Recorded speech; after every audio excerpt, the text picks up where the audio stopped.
الذين آمنوا وتطمئن قلوبهم بذكر الله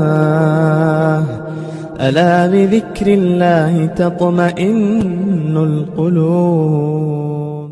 ایک آدمی نہایت گناہگار، بہت گناہگار، سمندر کے کنارے پر کھڑا ہے. پرانے زمانے کی بات ہے. سمندر میں تھوڑی دور کے فاصلے پر ایک کشتی ہے اور دوسری. اس کشتی میں بیٹھنے والے کو چھینک آئی تو اس نے کہا الحمدللہ.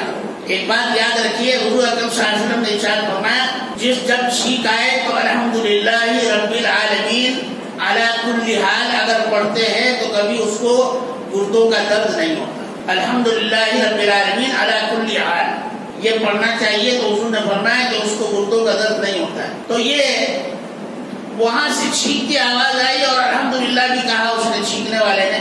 تو اب اس نے سوچا کہ میں اس کو جواب کیسے دوں، اتنی دور تو میری آواز جاتی نہیں.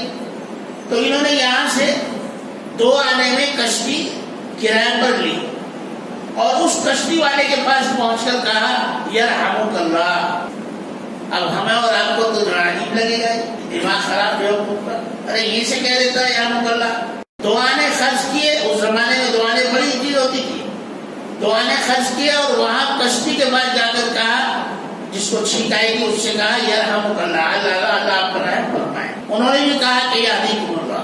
تو میں اس بات پر کہ وہ نمازی بھی نہیں تھا، کچھ نہیں تھا، گناہگار بندہ تھا، کہ اللہ نے اتنی سی بات پر اس کی مغفرت فرما دی کہ اس نے چھینک آنے پر الحمدللہ سنا تو اس نے الحمدللہ کے جواب میں یرحمک اللہ کہا.